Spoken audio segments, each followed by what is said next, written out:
Je ne me glorifierai qu'en toi, les piliers qui soutiennent ma vie, ma force au milieu de mes faiblesses, et celui que j'aime plus que tout. Tu es ma force, tu es ma force, tu es ma force, Jésus, Jésus. Yarabos.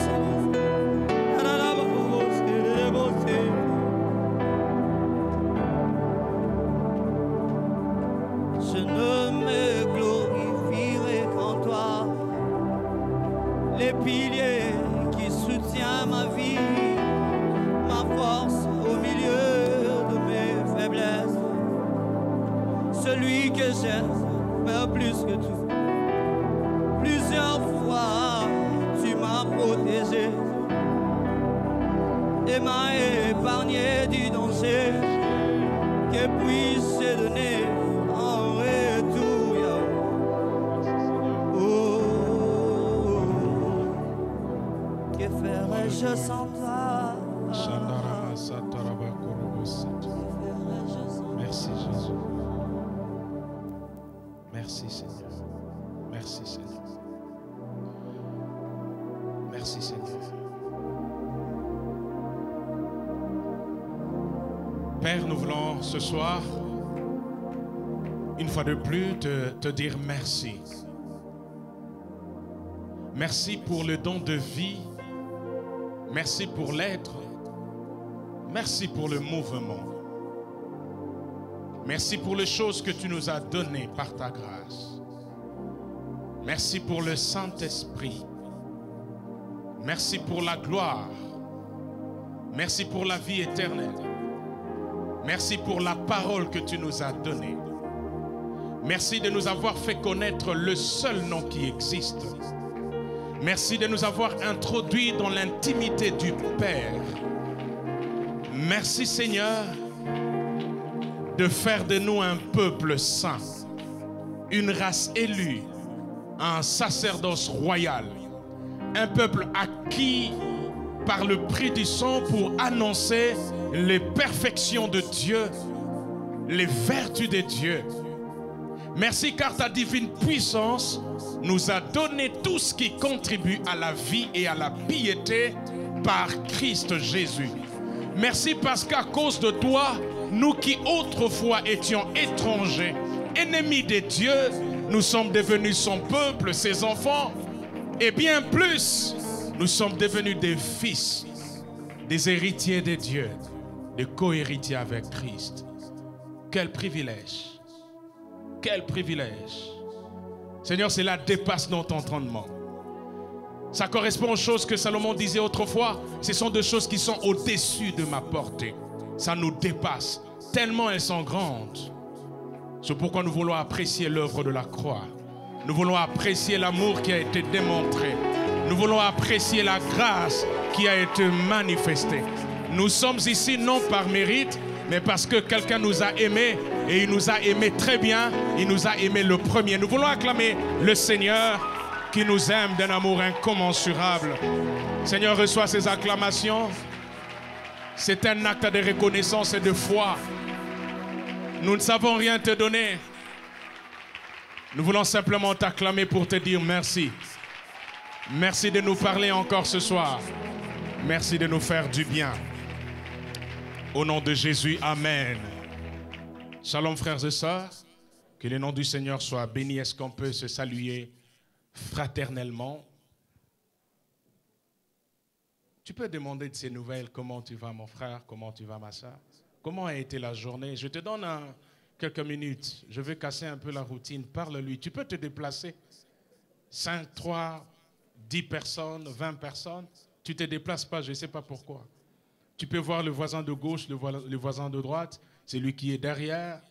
On est dans la maison de Dieu, n'est-ce pas? Gloire au Seigneur. Nous voulons dire merci à Dieu pour la grâce qu'il nous fait d'apporter sa parole, et nous voulons dire merci à vous aussi qui êtes là, parce que vous êtes un peuple qui aime le Seigneur, et c'est pourquoi vous êtes là. Que Dieu vous bénisse abondamment. Nous voulons aussi dire merci à notre Père. Vous avez remarqué que ça fait pratiquement 2 semaines qu'il n'était pas avec nous. Il est revenu déjà depuis hier. Il était de l'autre côté à Lubumbashi pour un merveilleux travail. Je parlais du pasteur Ken Luamba. Est-ce que l'Église peut souhaiter bon retour? Merci papa, tu nous as manqué. Que le Seigneur vous bénisse. Heureux de vous revoir encore. Ce soir, j'ai à cœur de partager avec nous sur l'évangile des Jean. J'ai intitulé cette petite réflexion, l'évangile des Jean, 2 points, connaître les choses que Dieu nous a données par sa grâce. L'évangile selon Jean, 2 points, connaître les choses que Dieu nous a données. J'insiste vraiment sur le verbe donner, si c'est possible, souligner le verbe donner, les choses que Dieu nous a données par sa grâce.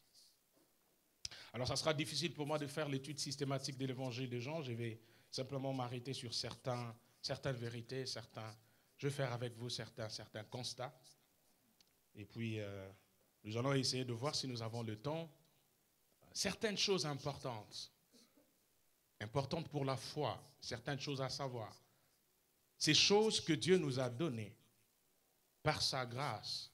Et l'apôtre Jean a pris le temps de nous rappeler ces choses que Dieu nous a données par sa grâce. 1 Corinthiens chapitre 2, verset 12. Et puis nous allons lire Jean chapitre 17. Je disais 1 Corinthiens chapitre 2 au verset 12e. Et puis Jean chapitre 17. Notez seulement Jean chapitre 17, c'est tout le chapitre. Nous allons voir si le temps nous permet. Nous irons de façon séquentielle pour constater ces choses que Dieu nous a données par sa grâce. Amen. Amen. Alléluia. Est-ce que tu peux donner un bon amen? Un amen vivant.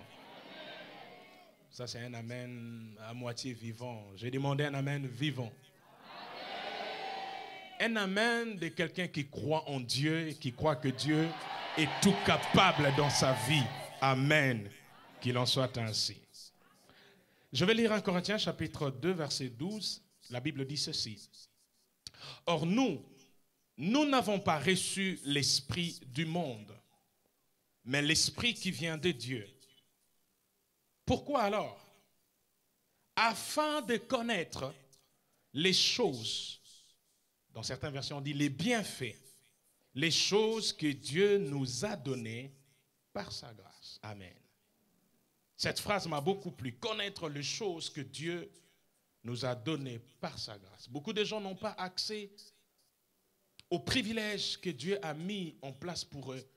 Beaucoup n'ont pas accès à ces choses simplement parce qu'ils ne les connaissent pas. Voyez-vous, lorsque vous ignorez quelque chose, ça ne fait pas disparaître la chose, mais ça vous empêche de jouir pleinement de la chose. Amen.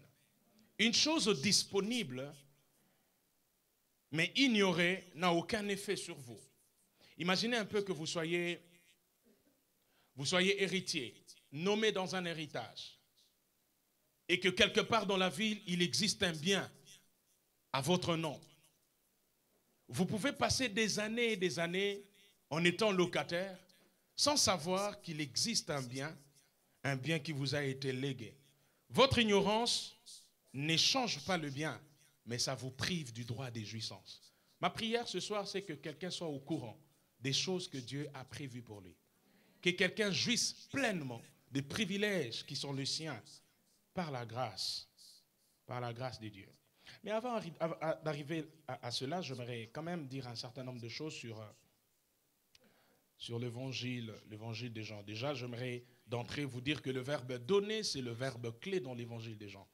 Plusieurs fois, je n'ai pas compté, mais plusieurs fois, l'apôtre Jean insiste sur le verbe donner. Donner et croire sont 2 verbes clés dans l'évangile de Jean. Le nom Jean signifie l'Éternel a fait grâce.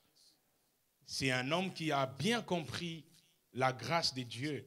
Et j'aimerais déjà, de façon ramassée, nous dire que la grâce, comme notre Père nous l'a dit pendant le séminaire sur la gloire, la grâce n'est pas une permissivité.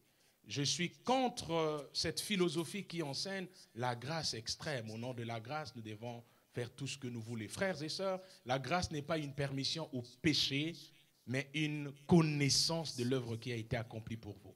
Ce n'est pas parce que Dieu m'a fait grâce que je dois m'aventurer dans le péché. La grâce fixe les limites sur la vie que je dois mener. Tite chapitre 2, j'aime comment l'apôtre Paul explique la grâce en 4 dimensions. Il dit la grâce des dieux, première chose, source de votre salut.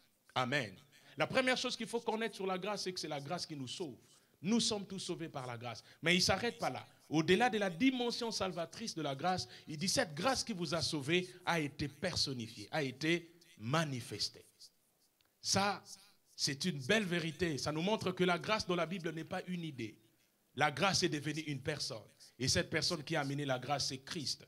Autant la loi est venue par Moïse, la grâce et la vérité sont venues par Jésus-Christ. À chaque fois que vous pensez grâce, pensez à une personne. Et cette personne, c'est le Christ Jésus. La personne de Jésus-Christ, c'est l'expression de la grâce que Dieu nous a faite. Amen. La troisième dimension, il dit, la grâce, source de votre salut, a été manifestée. J'aime ça, il dit, cette grâce vous enseigne. Voyez-vous, la grâce enseigne, frère. Elle nous enseigne quoi?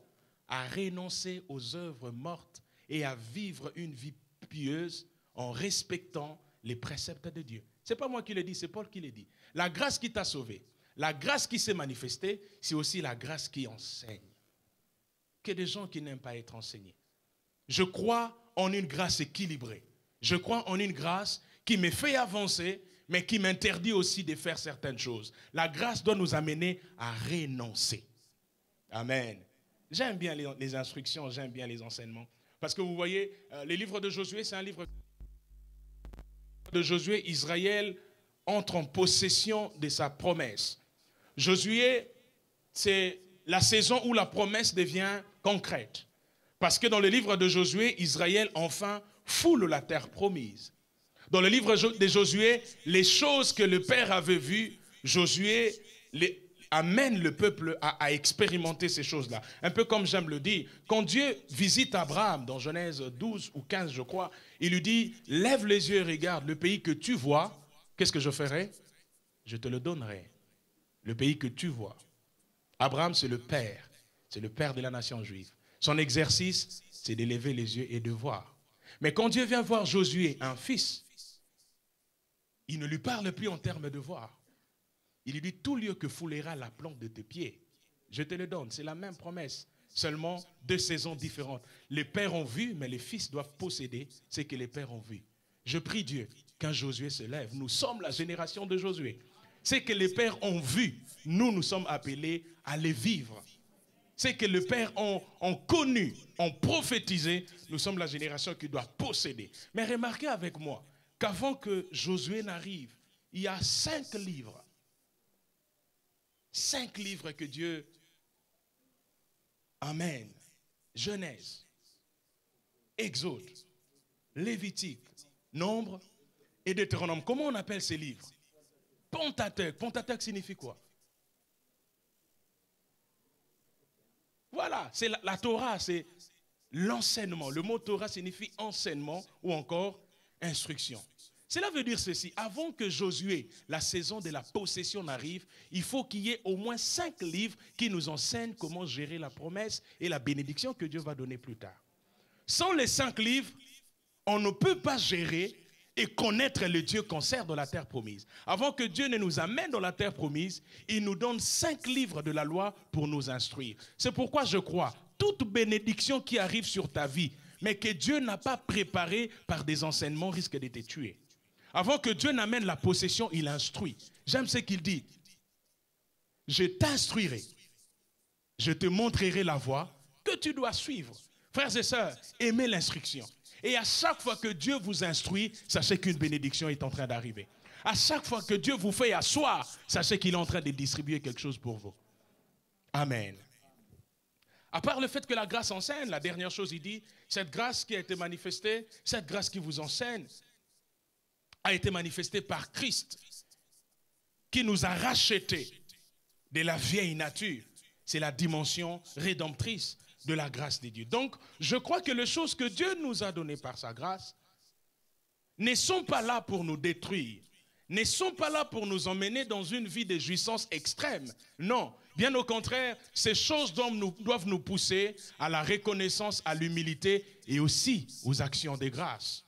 Parce que nous savons que c'est par la grâce, et je parle bien d'une grâce équilibrée, que nous avons obtenu ces choses. Amen. Alors l'évangile de Jean, c'est l'un des évangiles que je préfère. Un évangile intéressant, un évangile différent de 3 autres. Vous allez comprendre pourquoi. D'ailleurs, vous savez, les commentateurs de la Bible, les érudits de la Bible ont séparé les 4 évangiles en 2 groupes. Les 3 premiers, ils les ont appelés les évangiles synoptiques. Ça signifie que ces 3 évangiles racontent à peu près la même chose concernant la vie, la personne et l'œuvre de Jésus-Christ. Synoptique, synonyme, ça veut dire les événements sont presque pareils. Mais quand vous tombez sur l'évangile de Jean, c'est différent. On va essayer de voir 2 ou 3 caractéristiques qui nous montrent justement le côté un peu différent de cet évangile. Laissez-moi introduire cela par une petite pensée. La voici. Pensez à un grand homme, à l'heure où je parle, pendant quelques minutes. Pensez à un grand homme qui vous a marqué, dans la société ou dans la Bible. Un grand homme que vous connaissez. Même si ce n'est pas un chrétien, pensez à lui simplement. Ça y est? Quelqu'un a pensé à quelqu'un? Un grand homme. Ok. Voici la question que je vous pose. En pensant à lui, vous avez pensé à quoi? Assez? Merci, on retient ça, à ses œuvres. Ainsi, la première chose qu'on se souvient d'une personne, qui fait qu'on se souvient d'une personne, c'est ce qu'il a fait. La deuxième chose, c'est quoi? Quand vous avez pensé à cet homme, à part ses œuvres, vous avez pensé à quoi? Qui peut donner une réponse différente? Ça, c'est très bien, nous avons déjà retenu ses œuvres. C'est ce qu'il a fait. On se souvient d'un grand homme pour ce qu'il a fait. Sa vie, c'est-à-dire, sa vie, Viezama Moulaï. Sa personne, merci frère. Sa personne, c'est ce qu'il est. Voilà. Exactement. Et la troisième chose qui fait qu'on se souvienne de quelqu'un, que quelqu'un nous marque, c'est qu'il a, c'est qu'il est ok, papa. C'est qu'il a, ce qui est héritier, va ça héritier, il y a côté bandal, c'est qu'il est ok. Bah ma pangu tout. Bah oteka mutu kana na 100 francs. C'est qu'il a dit, merci maman. C'est qu'il a dit. C'est qu'il a dit. Ainsi, les œuvres, la personne et les paroles constituent les 3 grandes choses qui font un grand homme. Le jour où vous mourrez, on pensera à vous sur base de ces 3 choses. Qui étiez-vous? Qu'avez-vous fait? Qu'avez-vous dit? Certains hommes, on le connaît par ce qu'ils ont dit. Vous connaissez Socrate, par exemple. Que savez-vous de lui? Nosque de ipsum, c'est tout.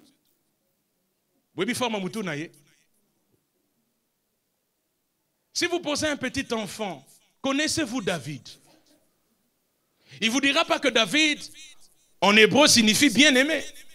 Il ne vous dira pas que David, ce fut le premier roi d'Israël, peut-être ceux qui sont avancés à l'Écodim. Il ne vous dira pas que David, c'est le 8e fils de son père. Il ne vous dira pas que David, c'est celui dont le prophétie ont annoncé la venue. Non. Qu'est-ce qu'il vous dira? David a tué Goliath, c'est tout. Ça veut dire que quelquefois, ce que vous faites risque de crier très fort. Et je prie Dieu que vous puissiez faire des exploits pour Dieu. Que dans cette église, qu'il y ait des gens qui vont faire des grandes œuvres et que ces œuvres puissent parler. Même après vous, que lorsqu'on se souviendra de vous, qu'on dise, ah, on se souvient de Papa Ben. Quel homme de foi. Un jour, j'étais au cimetière. Il y avait un enterrement. J'assistais juste parce que c'était la maman d'un ami qui est décédé. Et puis on arrive là à côté, il y avait un militaire qui était décédé, et puis d'autres sont venus, mais j'entendais maintenant ce qu'on disait. Obiga mbila oli la mbila. Abia mwana mai. Siko bakop dans nos sana nani. Ah moto nanga. Ero yo déjà mais si dato benda ni na coin na sanzete. Tozo benda mwa moko.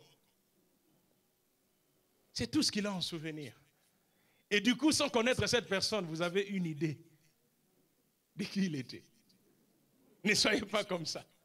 Plaise à Dieu que le jour où vous mourrez, qu'on parle d'un homme de foi, qu'on parle d'un homme constant, d'un homme qui a aimé Dieu comme jamais, d'un homme qui nous a laissé un héritage. Ainsi, ce qu'un homme a fait, ce qu'un homme a dit et ce qu'un homme a été constitue le triangle de ce que les gens peuvent retenir de vous. Et c'est exactement ce qui se passe dans les évangiles. Certains évangiles se penchent sur ce que Jésus a fait. D'autres évangiles nous révèlent ce qu'il a dit. Et un autre évangile se penche sur ce que Jésus était. Ainsi, les 4 évangiles sont vraiment un portrait complet de qui était Jésus, de ce qu'il a dit et de ce qu'il a fait. Matthieu et Luc nous rapportent ce que Jésus a dit. C'est dans ces évangiles que nous remarquons qu'il y a plus de paraboles et plus de discours, comme dans aucun autre évangile. Quand vous prenez par exemple Matthieu, pour voir un miracle, il faut attendre 8 chapitres. Chose que Marc ne fait pas. Marc, déjà dès les premiers chapitres, Jésus commence à guérir. Pourquoi? Parce que le but de Marc, c'est de vous révéler ce que Jésus est capable de faire. Parce que Marc voit Jésus-Christ comme le serviteur. Donc j'ai toujours dit, s'il faut faire un film sur l'évangile de Marc dans Hollywood, et ça va film d'action, guinguin, puis Jésus à la guinguin, il entre dans la maison de la belle-mère de Pierre, guinguin, action. Mais quand vous allez dans Matthieu, c'est des paroles, sermon sur la montagne, le royaume des cieux est semblable. Il y a 7 paraboles dans Matthieu 13. Pourquoi? Parce que le but de Matthieu, c'est de nous révéler le roi. Et le roi, on ne le reconnaît pas par l'action, mais par la parole. Le roi parle, mais les serviteurs exécutent. Et puisque Matthieu voit Jésus-Christ comme le roi, il donne priorité à la parole et non aux actions. C'est pourquoi dans l'évangile de Matthieu, il y a beaucoup de discours, beaucoup de paroles. Regardez comment l'évangile de Matthieu finit. C'est différent de l'évangile de Marc. L'évangile de Matthieu finit en disant « Tout pouvoir m'a été donné ». Il n'y a qu'un roi qui peut parler comme ça. Le roi parle pouvoir.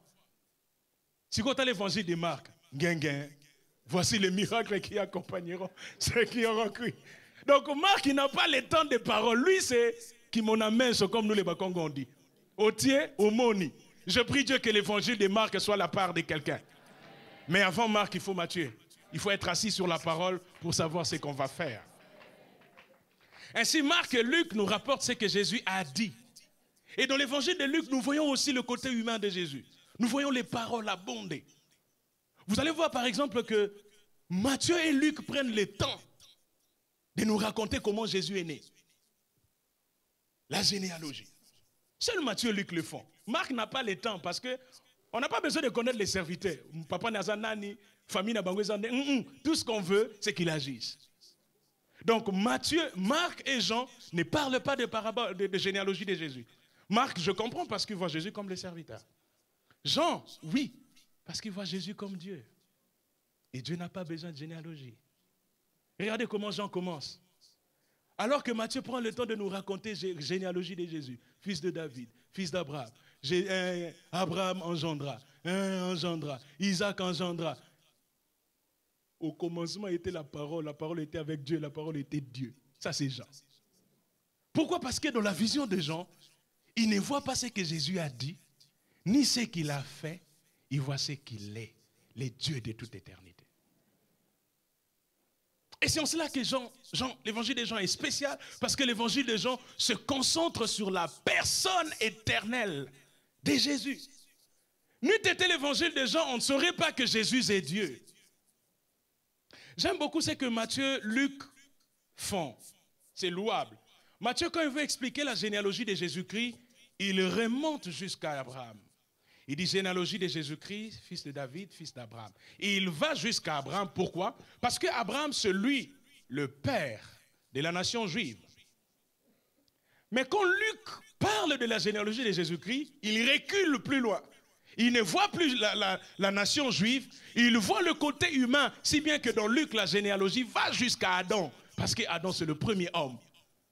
Luc recule encore beaucoup plus loin. Mais bon, t'as l'argent. Au commencement était, la parole était, et la parole était.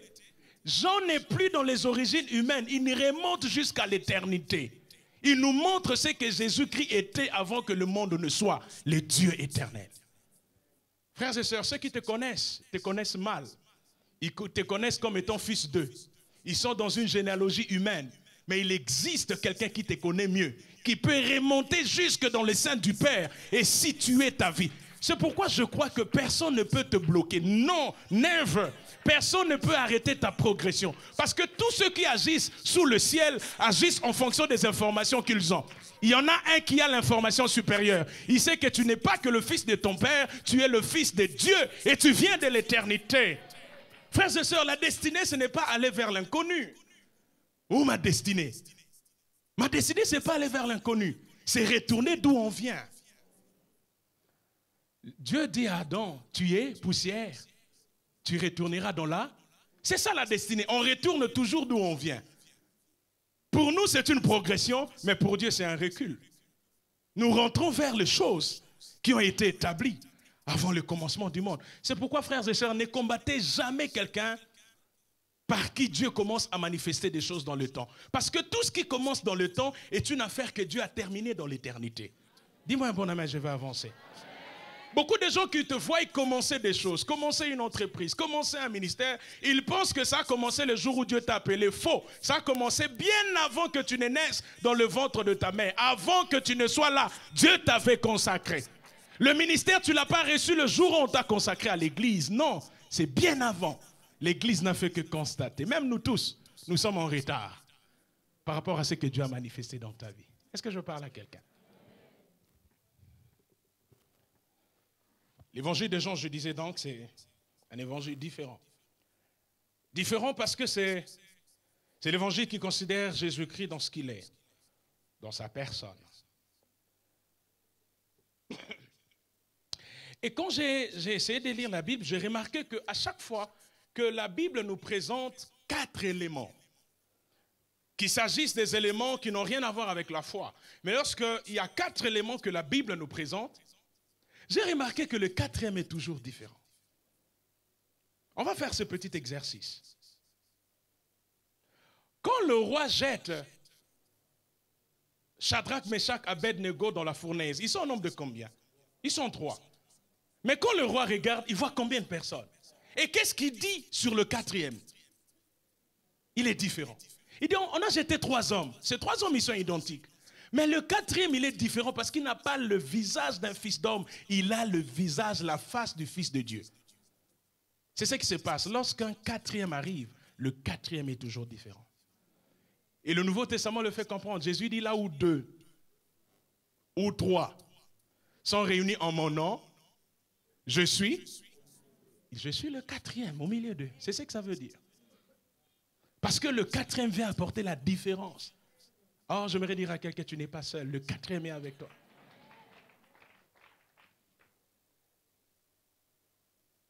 Regardez par exemple lorsqu'on cite David.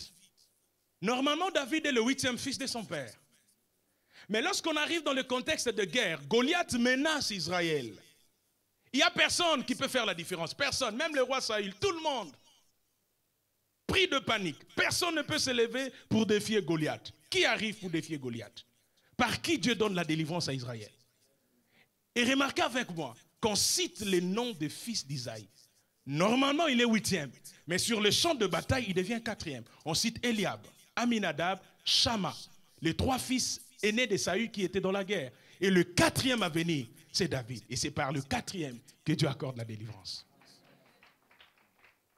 Apocalypse 4 parle des 4 êtres vivants. Le premier être vivant à la face d'un lion, n'est-ce pas? Le 2e être vivant, dit la Bible, à la face d'un veau. Le 3e être vivant à la face d'un homme. Le 4e être vivant à la face d'un aigle. Vous voyez la différence avec le 4e? Tous les 3 premiers êtres vivants sont terrestres. L'homme est sur la terre. Le veau est sur la terre. Le lion est sur la terre. Mais le 4e est le seul qui peut s'élever. Et c'est ça l'évangile des Jean. Tous les autres sont synoptiques parce qu'ils racontent la même chose. Ils ne voient pas les choses d'un angle divin. Et Jean s'élève comme un aigle et il voit des choses que les autres n'ont pas vues. Plaise à Dieu que quelqu'un soit vu comme Jean a vu Christ. Qu'on te voie depuis le ciel. Parce qu'il y a des choses que les hommes ne savent voir. J'ai lu Daniel chapitre 7. Vous connaissez lorsque le prophète Daniel voit les 4 animaux qui sortaient. Image des 4 puissances, des 4 empires qui ont dominé tour à tour sur la terre. Le premier animal, Daniel dit, j'ai vu un animal sortir de la mer. Il était semblable à un lion. Le deuxième, semblable à un ours, n'est-ce pas? Le troisième, il identifie. Il dit, le troisième est semblable à un léopard. Mais lorsqu'il voit le 4e, il ne sait pas l'identifier. Il dit, puis sortit un 4e animal extraordinairement fort. Mais c'est quel animal? Il était différent. Parce que le 4e est toujours différent. Lorsque vous regardez aussi le tabernacle, vous allez voir qu'il y a 4 matériaux dans le tabernacle. 3 premiers matériaux étaient des métaux. On parle de l'or, on parle de l'argent, on parle de l'airain.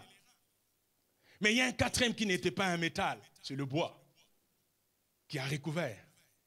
De même avec la couverture du tabernacle, qui est au nombre de 4. 3 provenaient d'animaux, on parle de chèvres, de peaux de dauphin et de moutons. Mais la 4e couverture était végétale, c'était le fin lin, c'était différent. Dans Exode 16, lorsqu'on parle de la manne, il y a aussi 4 prescriptions. On dit de la manne que c'était petit, que c'était fin, que c'était blanc. Mais la 4e description, c'était différent.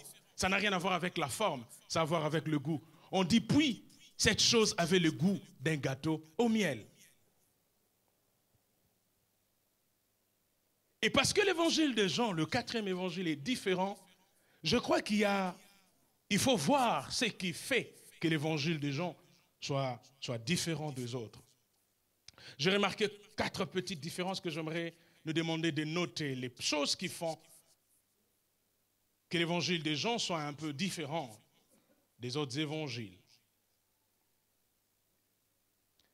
De manière ramassée, je veux dire que l'évangile de Matthieu voit Jésus-Christ comme le roi, vous le savez, je le dis. Le mot-clé dans l'évangile de Matthieu, c'est royaume ou royauté. C'est le mot qui abonde. Parce que le but, c'est de nous révéler Christ, mais dans sa fonction royale. C'est pourquoi dans l'évangile, selon Matthieu, la parole est prédominante. Les paraboles sont prédominantes. Le discours est prépondérant. Et qui a écrit l'évangile selon Matthieu? C'est Matthieu. Qui était Matthieu? C'était quoi son travail?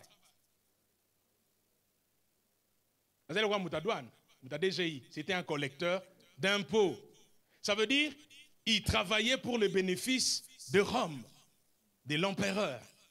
Et c'est le seul parmi les disciples qui avait une vision normale de l'organisation d'une société. C'est le seul. Parce qu'il a travaillé là, c'était le seul aussi qui pouvait voir Jésus-Christ dans cette fonction royale. L'évangile selon Marc, par exemple, comme je le dis, voit Jésus-Christ comme le serviteur. C'est l'évangile le plus court. Il n'a que 16 chapitres, contrairement à Matthieu, à Luc et à Jean. C'est clair parce que le serviteur, c'est la personne la plus courte. On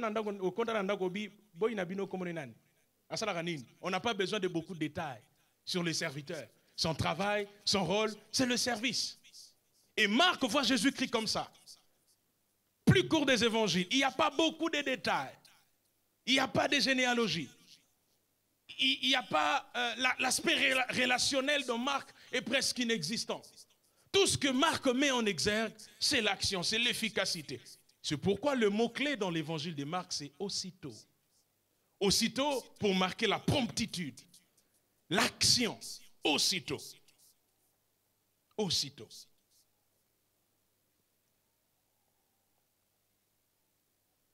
Le troisième évangile, c'est Luc. Luc, lui, a vu Jésus-Christ comme un homme, parce qu'il est médecin de métier. Et en tant que médecin, il avait souci des hommes, il comprenait la douleur. Et dans l'évangile, selon Luc, comme je l'ai dit tout à l'heure, la généalogie remonte jusqu'à Adam. Seul Luc nous donne des détails humains concernant la naissance de Jésus-Christ. Matthieu ne le fait pas. Luc, par exemple, avant de parler de Jésus-Christ, il fait un tour du côté de Jean-Baptiste. Il nous explique ce qui se passe dans la maison de Zacharie. Il nous explique même d'où venait Élisabeth, la rencontre de Marie et Élisabeth. Ce qui fait que les détails humains dans l'évangile de Luc sont plus complets par rapport à Matthieu. Évidemment, parce qu'il voit Jésus-Christ comme un homme, il doit fournir au lecteur tous les détails en rapport avec son humanité. Est-ce que je parle à quelqu'un? Par exemple, dans la parabole du fils prodigue, la drachme perdue, Luc 15, il n'y a que Luc qui en parle. La parabole du fils prodigue ne se retrouve dans aucun autre évangile. Parce que Luc veut mettre en exergue le côté humain, le côté affectif. Remarquez par exemple quand le fils prodigue rentre, j'aime ça. La Bible dit alors que le fils marchait, le père lui, il a couru. Frère, vous n'avez aucune idée de la vitesse à laquelle le Seigneur veut vous rencontrer. Vous faites un pas, le Père en fait 4, parce qu'il a tellement hâte de vous serrer dans ses bras. Je n'aime pas cet évangile où Dieu est à tout moment en train de châtier. Non, Dieu qui châtie est aussi notre Père. Et je suis venu te dire que Dieu a les bras ouverts et prêt à t'accueillir parce que l'Éternel est un Père. God is a Father. Bon dit matin, hein? Vous au moins vous avez des pères, vous savez ce que ça signifie. Moi je ne sais pas comment on dit papa. Je vous dis la vérité. Quand j'entends quelqu'un dire papa, pour moi c'est un phénomène donatique à la gare. Surtout quand je vois un papa donner. Parce que la particularité d'un père, c'est de donner, on va le voir tout à l'heure. Et c'est ça la spécialité de l'évangile des gens. L'évangile des gens ne fait que nous raconter des choses que Dieu nous a données. Je suis venu vous dire, arrêtez de voir ce que le diable vous a pris. Regardez ce que le Père vous a donné. Ah, ce que le Père vous a donné est plus important. Et la révélation de Dieu comme Père, les prophètes de l'Ancien Testament ne le savent pas. Abraham, il connaît Jéhovah Jireh. Il connaît Elohim. Moïse, il connaît Je suis. Mais Dieu Père, c'est Christ qui nous a appris que nous pouvons appeler notre Dieu Père. Ça veut dire que dans le Nouveau Testament, la relation est devenue beaucoup plus intime parce que le Fils qui vit dans le sein du Père nous l'a révélé. Quand il prie dans Jean 17, il dit, Père, je leur ai fait connaître ton nom. Moïse, c'est compliqué, il ne savait pas comment il s'appelait. Dieu lui dit, bon, mon nom c'est Je suis. Mais c'est dans l'évangile de Jean que cette fois, Jésus va nous dire c'est quoi je suis. Je suis le pain de vie. Je suis le bon berger. Je suis la porte de brebis. Je suis la résurrection, la vie. Je suis le chemin. Quiconque, oh my God. Moïse nous envie. Pierre pouvait dire, les prophètes qui ont touché à la grâce. Ils ont voulu faire de ces choses l'objet de leur investigation. Mais il leur a été dit que ce n'était pas à eux. C'est pour vous que ces choses ont été révélées. Frères et sœurs, nous ne sommes pas dans la dimension de double portion comme Élisée. Cessez de prier comme ça. Nous sommes dans la dimension de la plénitude. Nous avons l'Esprit en nous, avec nous et sur nous. Élisée avait une double portion, mais nous avons la plénitude de l'Esprit. N'enviez pas Samson. Samson était saisi de temps en temps. Mais nous, Christ vit en nous par son Esprit. Quelle différence! Quand Samuel regarde Saül, il lui dit, l'Esprit te saisira. Et tu seras changé en un autre homme. Il s'arrête. Quel homme? Il ne sait pas le dire. Mais quand l'apôtre Paul voit ces choses dans Philippiens, il dit, puisque le Christ vit en vous par son esprit, vous devez savoir que vous êtes devenus des hommes nouveaux, conformes à l'image de Christ. Voilà ce que Moïse n'a pas vu. Voilà ce que Samuel n'a pas vu. C'est que quand l'esprit nous saisit, que dis-je? L'esprit ne nous saisit pas. Quand l'esprit vit en nous, nous devenons semblables à Christ. C'est pourquoi Siméon a prié. Il a tout vu, mais il a prié pour voir le Fils de l'homme. Parce qu'il sait que tous les prophètes aspiraient à voir Christ. J'ai une bonne nouvelle pour vous. C'est que les anciens ont désiré, le Seigneur vous l'a donné gratuitement. Jésus-Christ est en vous. Quelle bénédiction! Je suis étonné. Les gens ont Jésus-Christ, mais ils veulent autre chose. Vous voulez quoi? Vous voulez quoi? Et il y a des prières que vous ne pouvez plus faire. Normalement, quand on dit Saint-Esprit descend, le Saint-Esprit ne peut plus descendre, il est déjà descendu. En fait, c'est qu'on veut dire, Saint-Esprit, manifeste-toi. J'ai entendu un frère qui priait, Seigneur, ouvre les écluses des cieux. Bon, mais en réalité, quand Jésus-Christ est venu, c'est la fois où le Seigneur a décidé d'ouvrir les cieux pour nous. Donc normalement pour nous le ciel a déjà été ouvert. Mais quand on dit ouvre les cieux, nous voulons dire manifeste les choses que tu as réservées pour nous. Mais la venue de Christ a tout accompli. Vous voyez, il y a un évangile que je n'apprécie pas. Et c'est cet évangile qui fait en sorte que l'œuvre de la croix soit mise de côté. On commence à insister sur l'effort de l'homme. On pense qu'on sera sauvé par ce qu'on fait. On pense que voilà, on est sauvé, oui, Jésus-Christ c'est bon, la croix c'est bon, il est ressuscité c'est bon. Mais vous voyez, il y a des démons qui sont très forts. Quel démon est plus fort que l'œuvre de la croix? Ça c'est une philosophie humaine. Voilà, il y a une théologie, une théologie qui n'est pas du tout évangélique. Il y a une théologie qui n'a rien à voir avec Christ. C'est la science. On veut nous enseigner que c'est possible d'atteindre Dieu par un autre chemin. Je suis venu vous dire, si vous ne passez pas par Christ, il n'y a pas d'autre chemin. Le seul chemin valable, c'est Christ. Où sont passés des frères qui vont en retraite pour connaître de plus en plus le Seigneur? Papa, j'ai été choqué. Un jour, je suis allé dans une église. On parlait d'adorer le Seigneur. Un modérateur à Tombo qui habite Bananzami. On va adorer le Seigneur, Papa Ben, les gens n'arrivent pas à adorer le Seigneur. Ça, c'est grave. Et puis, modérateur, on a suivi ça sur Kolbi Sikoyo. Ezui. Toujours bondé là. Quand on a couloir, il y a ma pambolina. Maman nangai, on dirait ba dopé, ba tout. J'ai vu un frère Nasuka.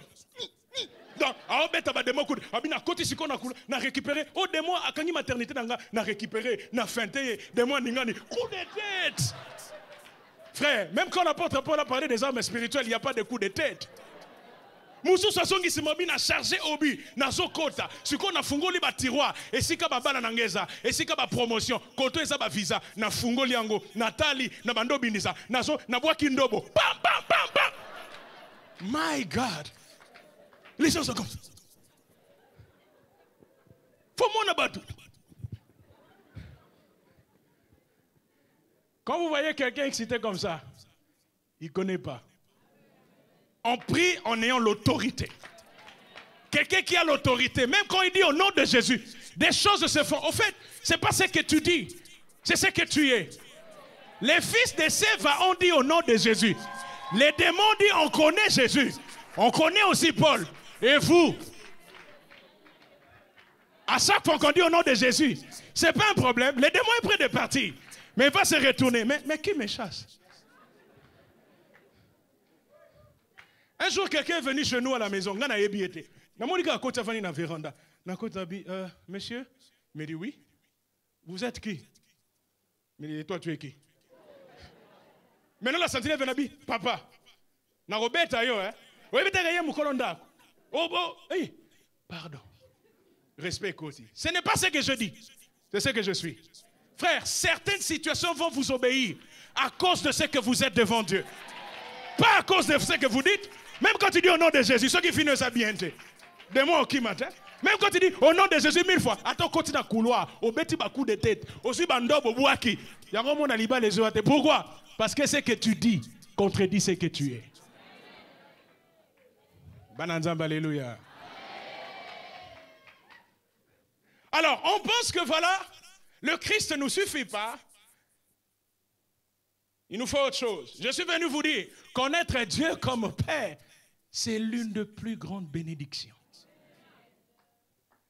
Frère, qu'on t'appelle papa, ou que tu aies papa dans la vie, le Père, c'est la sécurité.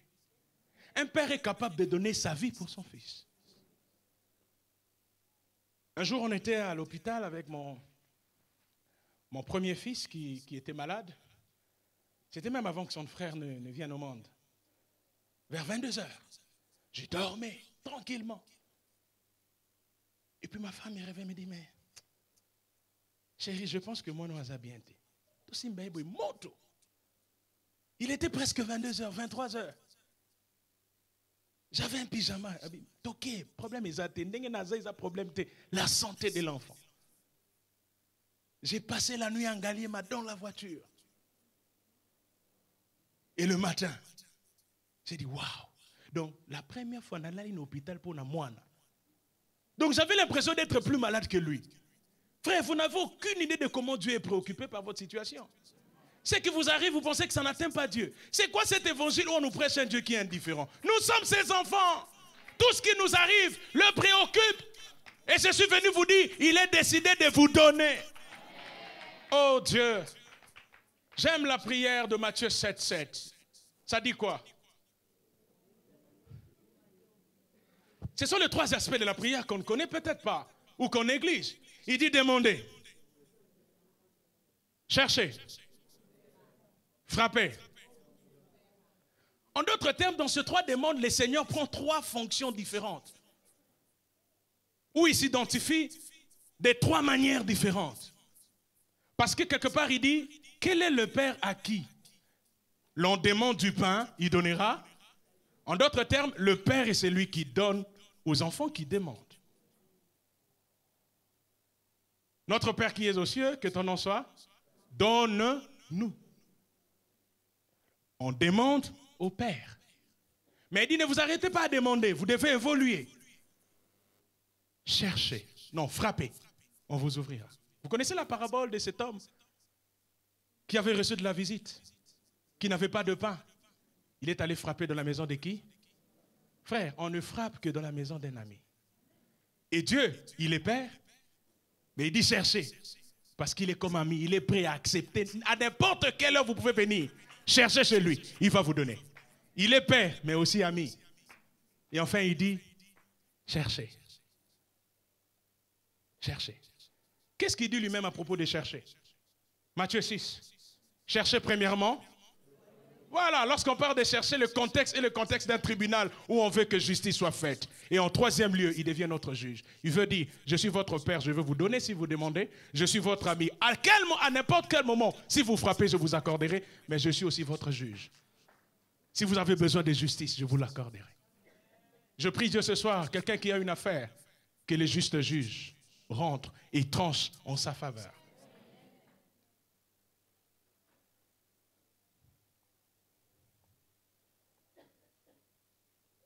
Voici la première chose qui est différente dans l'évangile des Jean. J'ai appelé cela les omissions. La première chose qui montre que l'évangile des Jean est différent des autres évangiles, c'est les omissions. Il y a des choses que Jean ne dit pas. Il omet ça volontairement. Les omissions. Il y a des détails que les autres évangiles ont considérés comme importants, basiques même, fondamentaux. Mais Jean ne les a pas mentionnés. Pas parce que ces détails n'étaient pas importants, non. Mais par rapport à son but, par rapport à son angle de vue, il a omis cela. Le premier fait, c'est la conception et la naissance de Jésus-Christ. Fait important. Important pour Matthieu. Par rapport à son angle de vision, par rapport à ce qu'il recherche. Il ne mentionne pas, il mentionne plutôt la naissance de Christ et sa conception.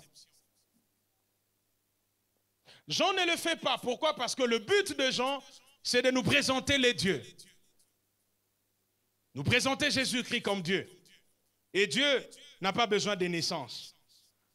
Il omet ça volontairement parce que ça ne rejoint pas le but qu'il a en vue. Deuxième fait que nous ne voyons pas dans l'évangile de Jean, c'est le baptême de Jésus-Christ.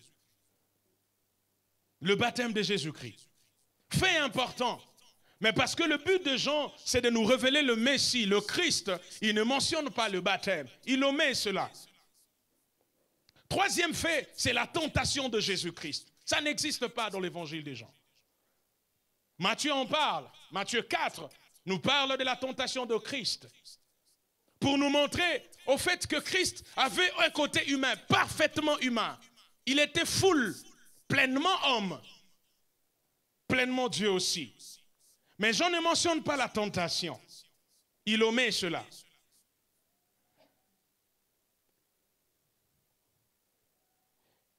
Et le quatrième fait, j'ai trouvé ça drôle. Aucune fois dans l'évangile des Jean, Jésus ne chasse un démon.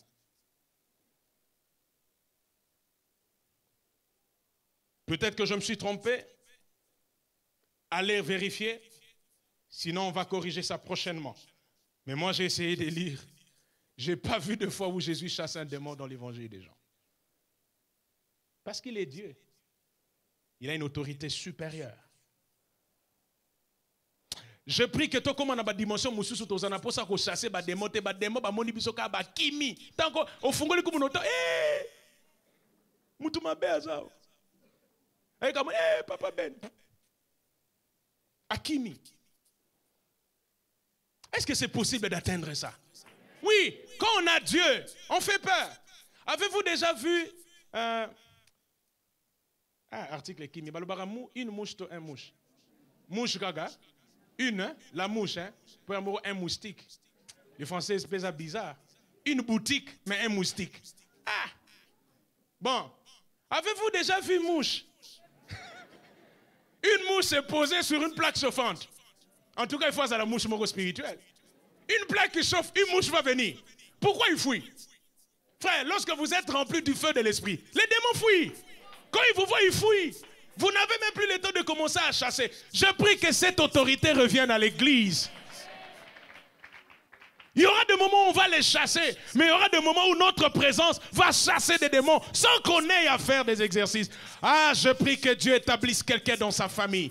Que ta présence puisse déterrer les œuvres de l'ennemi. Que la puissance de la stérilité, la puissance de la pauvreté, en te voyant, que ça parte. À peine tu ouvres la porte, des choses se passent. Oh, je déclare que le Congo que je vois est différent d'aujourd'hui. Dieu est en train de susciter une race d'hommes remplis de Dieu. Certaines choses ne viendront pas. Dans ton bureau, corruption ne sera pas le langage parlé. Pas parce que tu as chassé, mais parce que ta présence interdit à la corruption d'entrer. Oh oui, que ces choses reviennent à l'église. Je lisais Smith Wigglesworth, cet apôtre de la foi. Il est dans un train. Il ne parle pas, il n'ouvre pas sa Bible. Mais dans le train, il y a... Les gens ont peur de se mettre à côté de lui. Il pose la question, mais pourquoi? You are not a man. You are different. Tu n'es pas un homme. Tu es différent. Mais on a des chrétiens malili, foi. Chambre froide. Donc, tu peux être à côté de lui. Pourquoi tu as ta Damas pour congeler? Donc, rien. Donc, même quand il parle, tu ne sens rien. Comment ils vont sentir quelque chose? Dieu n'est pas là, comment on va sentir quelque chose? Frère, là où il y a Dieu, le diable ne peut pas régner. C'est exclu. Là où la présence de Dieu règne, les démons ne peuvent pas agir. Je prie Dieu que cette autorité revienne à l'église. Que ceux qui te menacent comprennent enfin qui tu es. Oh, est-ce que je parle à quelqu'un ce soir?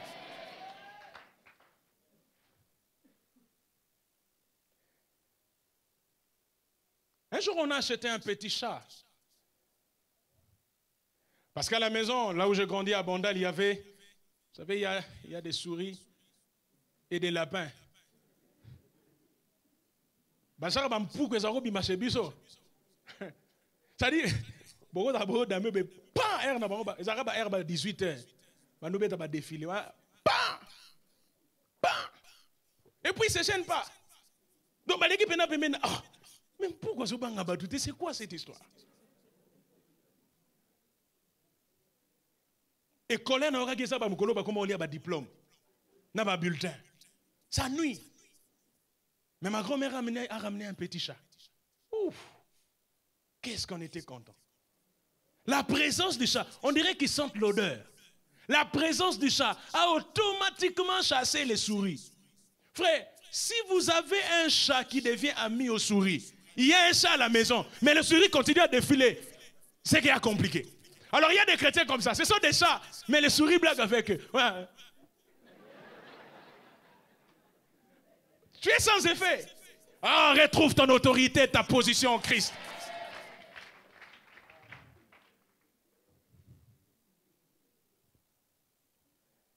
Le cinquième fait, c'est la transfiguration, qu'on ne voit pas dans l'évangile des gens. Et pourtant, un fait important, la transfiguration, en fait, Jésus est en train de montrer aux disciples l'aspect éternel de gloire qu'il a toujours eu depuis l'éternité. Quand on dit qu'il se métamorphosa, il se transfigura, il changea d'aspect, l'aspect que Jésus a eu là, sur la montagne de transfiguration, le mont Tabor, c'est l'aspect qu'il a toujours eu. Il voulait simplement le montrer aux trois disciples. Et vous voyez, les trois disciples plus tard vont dire quelque chose. C'est Jean. Il dit les choses que nous avons vues et entendues, nous vous l'annonçons. Il fait entre autres référence aux choses qu'il a vues et entendues au mont Tabor.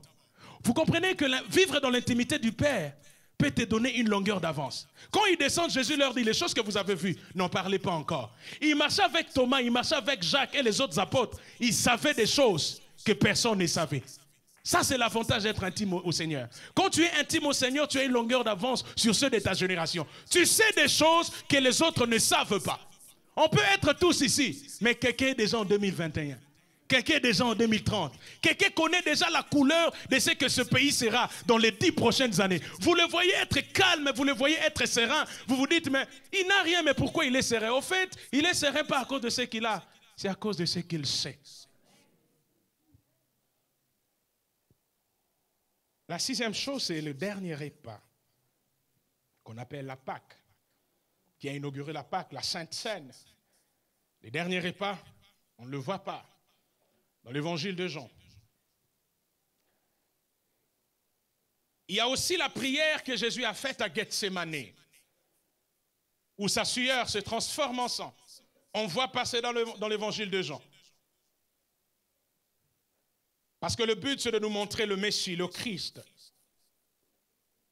Et le dernier événement, le dernier fait qu'on ne voit pas dans l'évangile des gens qui est omis, je dirais presque volontairement à cause des buts poursuivis par Jean, c'est l'ascension de Jésus-Christ. Jean 21 termine comme ça.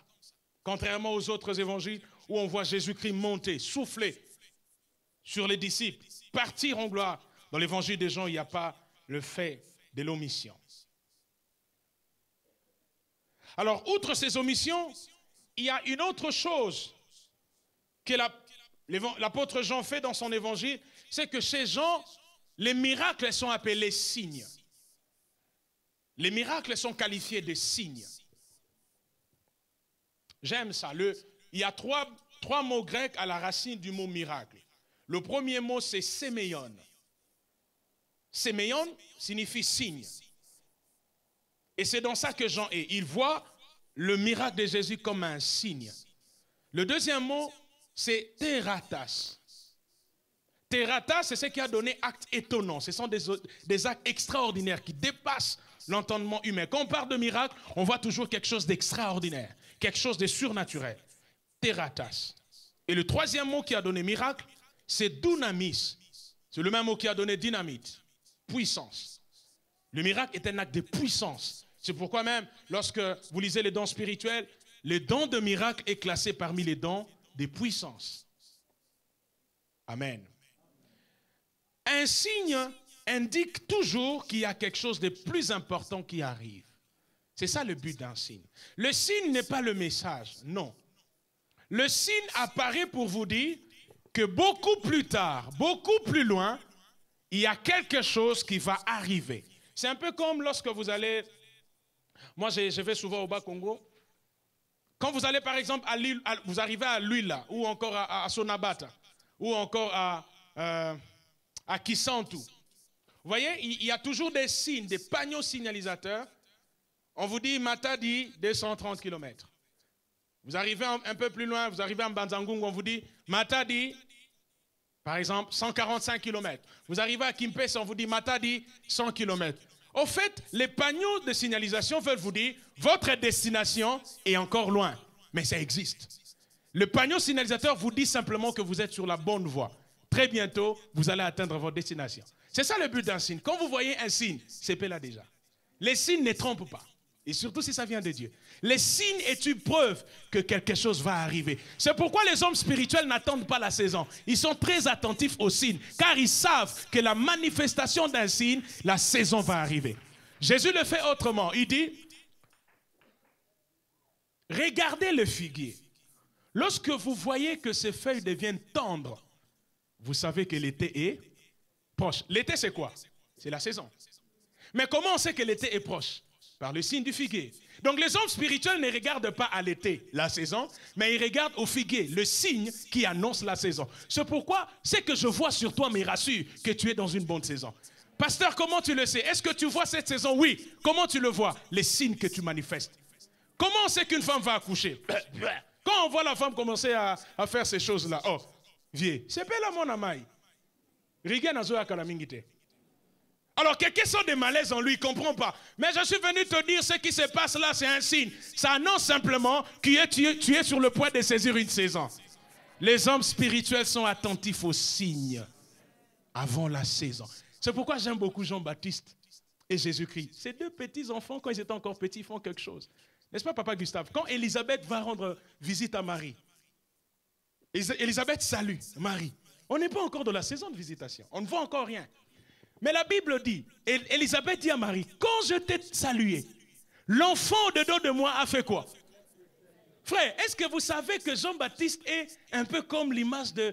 Il est de la tribu d'Aaron, il est sacrificateur, il est fils de Zacharie, qui est le dernier, l'un des derniers souverains sacrificateurs. Or, les sacrificateurs ne se réjouissent pas quand il n'y a pas d'agneau. Parce que la présence de l'agneau signifie que le problème du péché du peuple sera résolu. Or, Jean-Baptiste est bébé dans le ventre d'Élisabeth et Jésus, le futur agneau de Dieu, est encore bébé dans le ventre de Marie. Quand les mamans se saluent, il y a une connexion spirituelle. Jean-Baptiste est tressailli. Pourquoi? Voici l'agneau de Dieu qui arrive. Ça, c'est un signe. La saison n'est pas là, mais une salutation prophétique qui va faire en sorte que la saison arrive.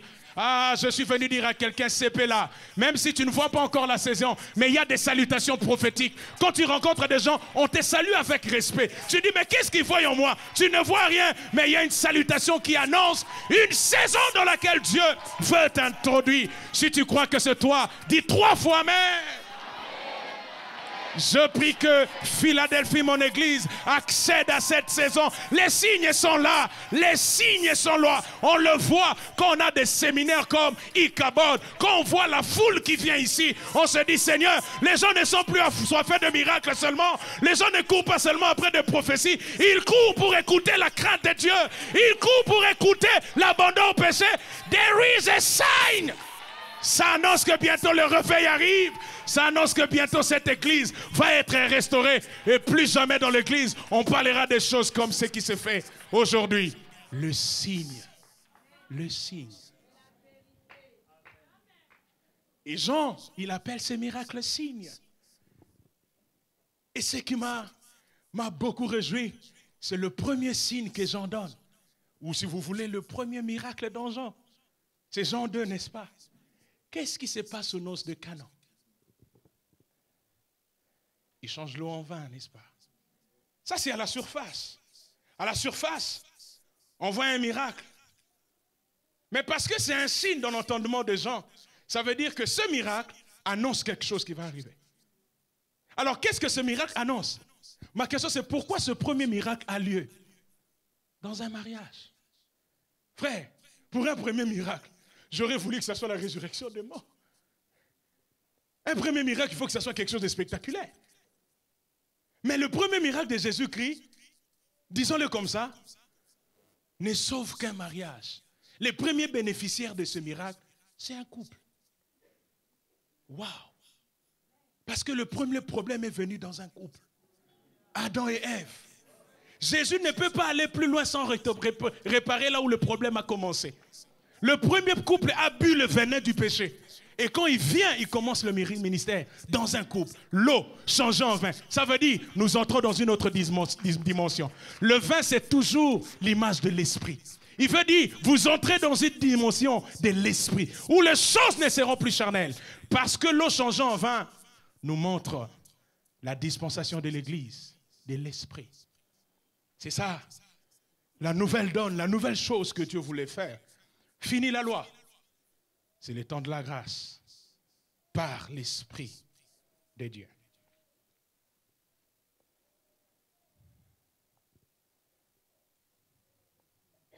Deuxième chose qui montre la différence qu'il y a entre l'évangile de Jean et les 3 autres évangiles, à part les omissions, il y a les ajouts ou les additions si vous voulez. Les choses que Jean ajoute que les autres évangiles n'ont pas pu voir, ou plutôt n'ont pas mentionné. Est-ce qu'ils ont trouvé que ce fait c'était moins important? Non, parce que vous devez savoir que chaque évangéliste décrit Jésus-Christ selon son angle de vision. Voyez? Par exemple, tel que je suis là, si on vous demande à tous de me décrire, c'est lui qui est là, comme le frère Costa, il ne verra pas ce qui se passe ici. Il va me décrire sur base de son angle de vue. Alors il y a quelqu'un d'autre, quand il va me voir, lui, il ne va même pas voir le prédicateur.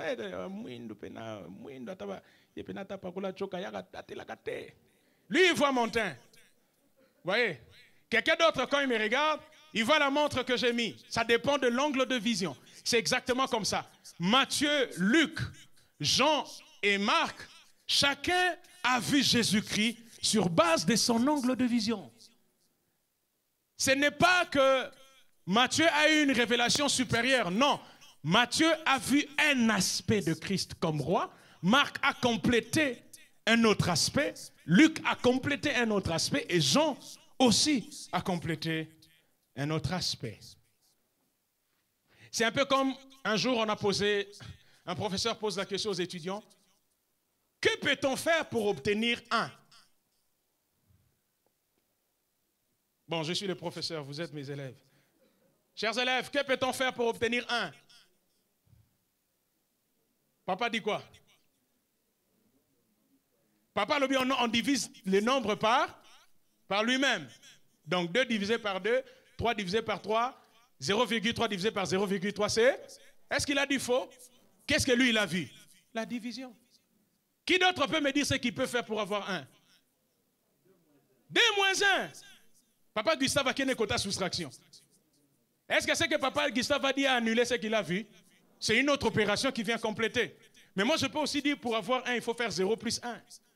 Quelqu'un d'autre peut dire aussi pour avoir 1, il faut faire 0 fois 0. 1 fois 1. Eh, 0 fois 0. Mon boulot. Heureusement. 0 fois 0, T. 0 plus 1. 1 fois 1, ça donne 1. Vous voyez? Ça veut dire que chacun, sur base de son opération, a trouvé le chiffre 1. C'est exactement comme ça avec les 4 évangiles. Chacun a vu Jésus sur base de son angle de vue. Ce n'est pas que sa révélation est plus excellente, non. Sa révélation aide à compléter ce que les autres n'ont pas vu. C'est qu'on a une multiplication de la vie.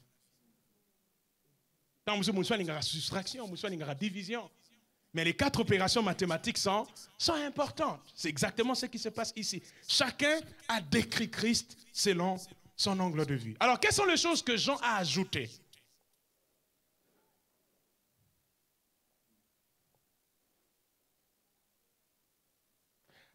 Je l'ai dit tout à l'heure, c'est par exemple le miracle de l'eau changée en vin. Il n'y a que Jean qui en parle. Les autres évangiles n'en mentionnent pas. Ils ne connaissent pas cette expérience.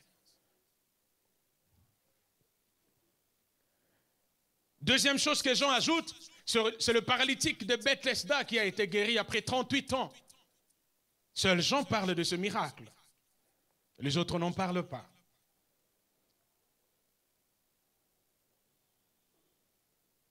Il y a aussi la guérison de l'aveugle né dans Jean 9. Puisque le but de Jean, c'est de nous montrer que Jésus-Christ est le Messie. Le mot Messie est très important. Machia, Christos, loin par excellence. Vous savez que dans l'Ancien Testament, il y a des choses qui étaient dites au sujet de loin. Seul le loin devait faire ça. Et le miracle de l'aveugle de Jean 9, cet aveugle né, est un miracle puissant. Savez-vous que dans toute la Bible, de Genèse jusqu'à Apocalypse, la seule fois où un aveugle né, j'insiste, pas un aveugle qui est devenu aveugle après, parce que Paul voyait, mais après, quand il a vu la lumière du Christ, il ne voyait plus. Anania l'a aidé à retrouver la vue. On a aussi des expériences similaires dans l'Ancien Testament. Mais l'expérience d'un aveugle né aveugle et qui finit par voir par l'action d'un homme, c'est celle de Jésus qui l'a fait dans Jean 9. C'est la raison pour laquelle il y a une discussion entre cet homme et les Juifs. L'homme lui dit, jamais on n'a entendu qu'un homme a prié pour qu'un aveugle retrouve la vie. Vous voyez ce passage? Jamais on n'a entendu ça.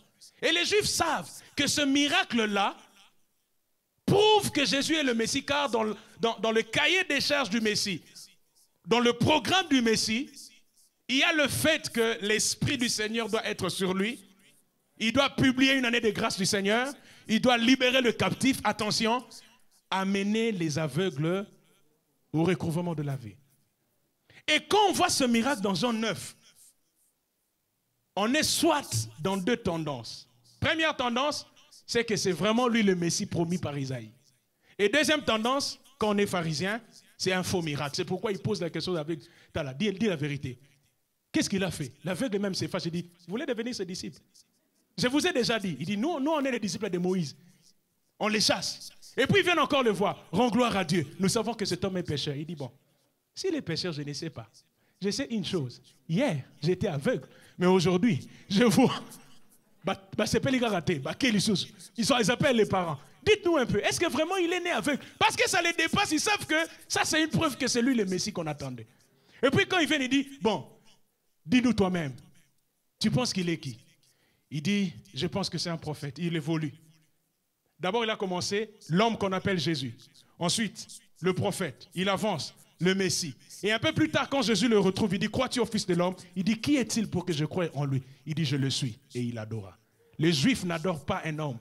Quand un Juif se met à genoux devant un homme, c'est qu'il est reconnu comme étant Dieu. Il a commencé par le Fils de l'homme et il finit par voir Jésus-Christ comme Dieu. Et c'est ce qui fait que ce miracle est très important. Parce que c'est une preuve que Christ est le Messie. Que Jésus est le Messie. Et il y a aussi la résurrection de Lazare que seul Jean mentionne. Un puissant miracle. Retenez toujours que Jean voit miracle comme signe. Ça veut dire, sur la surface, il s'agit d'une résurrection. Mais beaucoup plus tard, dans la révélation prophétique, cette résurrection annonce quelque chose. Et qu'est-ce que la résurrection de Lazare annonce? Ça annonce la résurrection de tous ceux qui croient en Christ. Parce que c'est un signe qui annonce ce qui doit arriver. Outre ça, il y a aussi un certain nombre de choses que Jean ajoute. Par exemple, le face-à-face. Les rencontres personnelles entre Jésus et certains individus. Matthieu, Marc, Luc ne les font presque pas. Mais dans l'évangile de Jean, nous voyons Jésus-Christ venir rencontrer individuellement. Ça, c'est la spécificité de Dieu. Dieu nous connaît chacun individuellement. Par exemple, Jésus et Nicodème dans Jean 3. On ne voit pas dans Matthieu Jésus rencontrer un homme à part. C'est rare. Mais dans Jean, on voit Jésus-Christ qui vient pour rencontrer certains hommes. Et c'est là de façon particulière, de façon individuelle. Jésus et Nicodème, c'est dans Jean 3. Il y a aussi Jésus et Jean-Baptiste. Il y a Jésus et Nathanaël et les autres. Mais j'aime Jésus et la Samaritaine.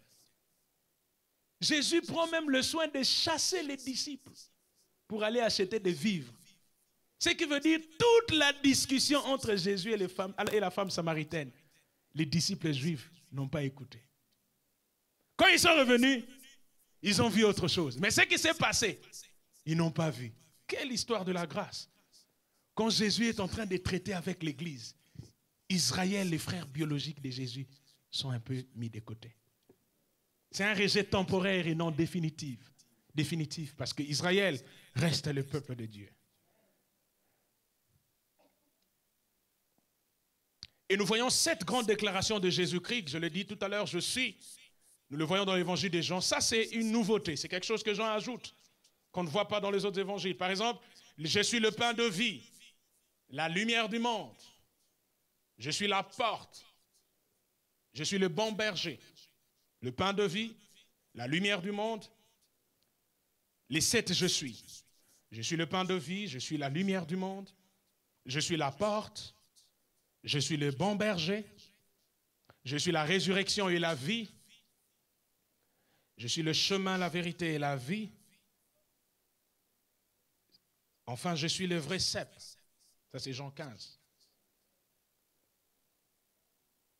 Et il y a aussi 7 groupes de témoins que nous voyons dans l'évangile de Jean. Les 7 témoins. Le premier témoin, c'est Jean-Baptiste. Jean-Baptiste. Ensuite, il y a Nathanaël. Il y a Pierre aussi. Quatrième témoin, Marthe. Thomas. Mon Seigneur et mon Dieu, vous vous souvenez de ça? Jean lui-même est un autre témoin, l'apôtre. Et enfin, Jésus-Christ lui-même.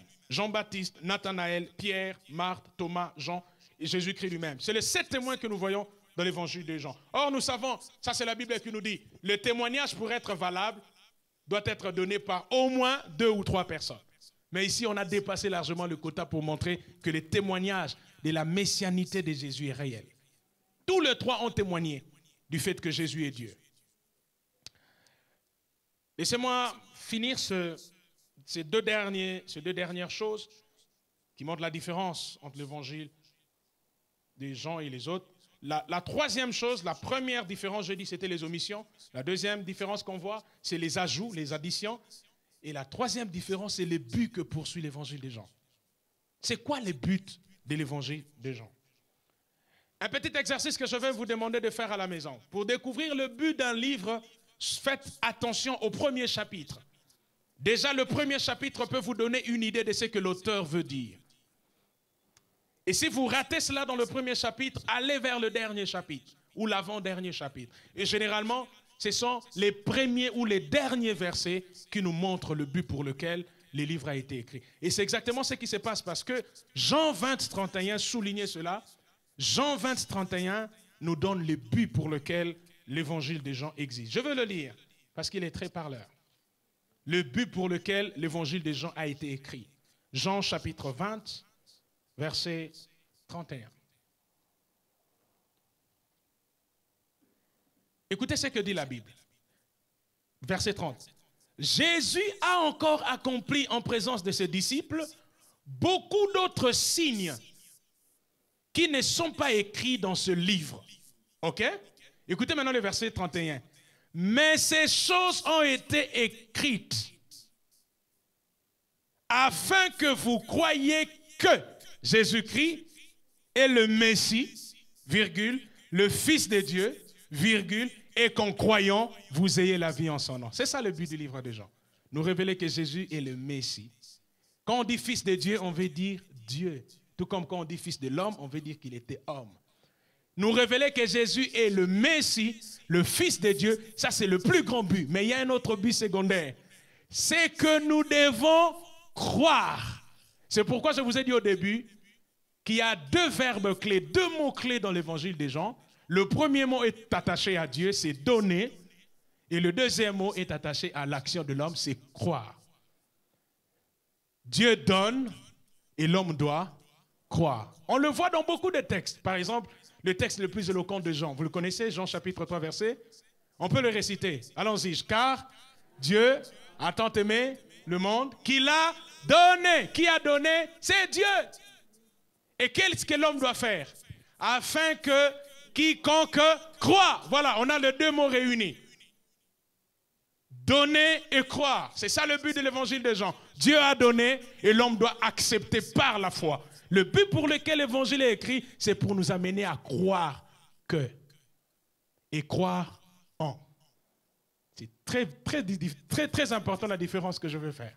Il dit croire que Jésus est le Fils de Dieu, le Messie, et en croyant en lui, vous ayez la vie. Alors beaucoup de gens croient que, mais ils ne croient pas en. Ils saisissent la première dimension de la foi, mais ils ne saisissent pas la deuxième.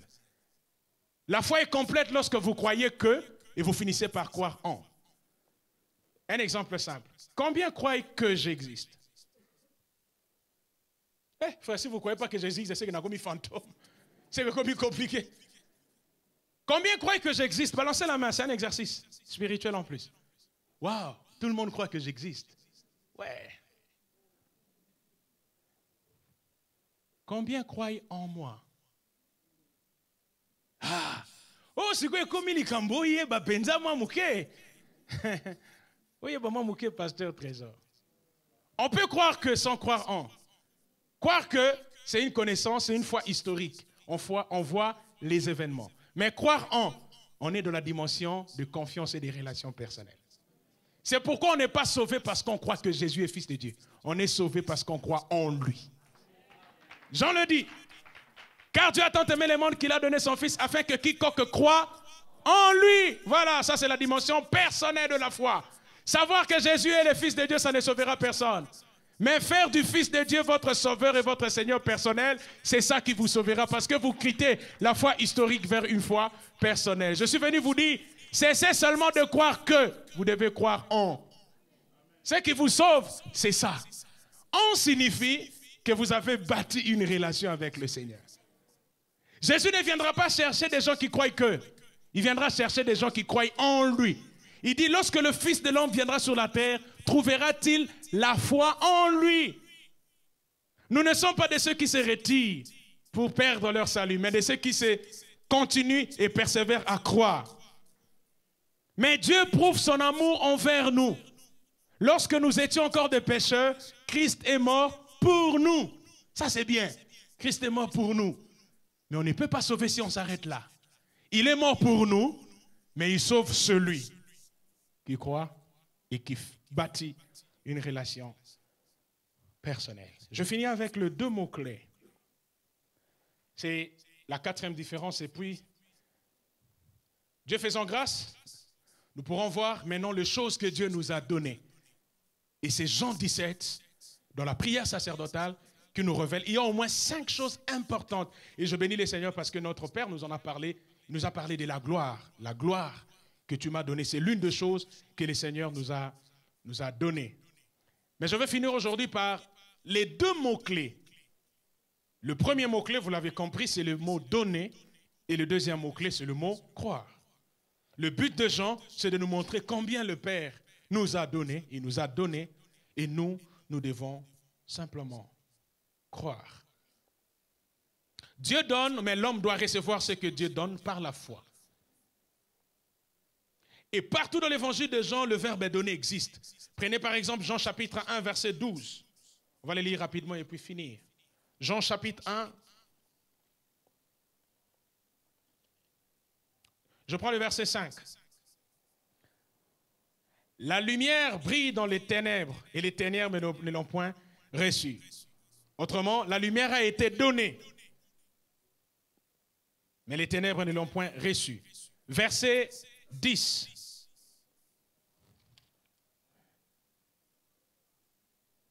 Non, verset 12.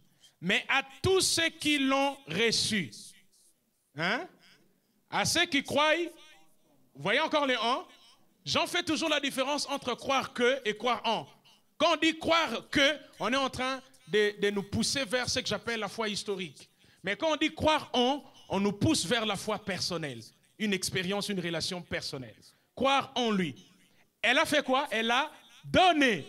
Voyez? On dit à tous ceux qui l'ont reçu, à ceux qui croient en son nom, elle a donné le pouvoir de devenir enfant de Dieu. Ma question est celle-ci. Entre le donner de Dieu et le croire de l'homme, qu'est-ce qui vient avant?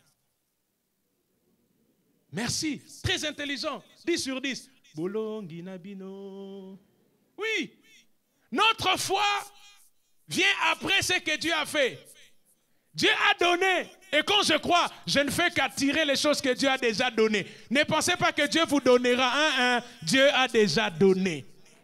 Oui, c'est ça la vérité. Ça veut dire que Dieu n'est jamais surpris. Tout ce que vous recherchez, Dieu les a déjà. Frère, quand nous disons Père, donne-moi, au fait, nous voulons dire, Seigneur, ma foi saisie aujourd'hui, c'est que tu as déjà donné hier. C'est pourquoi il dit, a donné, c'est le passé. Mais qui croit, c'est le présent. L'action présente de l'homme permet à l'homme de saisir ce que le Père a déjà donné depuis l'éternité. Say amen. Le Père a donné. On croit pour saisir ce que Dieu a donné. Et si vous comprenez ces choses, frère, vous n'allez même plus vous battre dans la vie chrétienne. Même s'il y a des choses que vous n'avez pas encore. Ça la peine, il y a le roi là, mais il y a la banque. On m'a dit, il y a une banque. Mon frère, il y a $100. Au quoi ici, mikata mère. Papa, ou bien, mère, ça la calme, maintenant, on somme le bas mikate. Attends, mon abbé, le bien appétit, ça la calme. Pour y est la reza. Est-ce que vous en avez ma boucle? T'as la bête, monsieur, tout le monde a un compte en banque terrible. Attends, bon, on n'a rien, mais provision. Je parle de la provision qui a été donnée. Et quand ça a été donné avant la fondation du monde, l'histoire de ta vie a fini avant qu'elle ne commence. Dieu ne traite pas avec nous dans le présent. Il n'est pas dans le temps. Il est en dehors du temps. Il nous gère, nous tous qui sommes dans le temps. Ce qui fait que quand on entre dans la pensée de Dieu, on n'a plus peur du temps qui coule. On n'a plus peur des choses qu'on n'a pas. Parce que le Père a donné bien avant la fondation du monde. Que Dieu bénisse sa parole. Je vais m'arrêter là.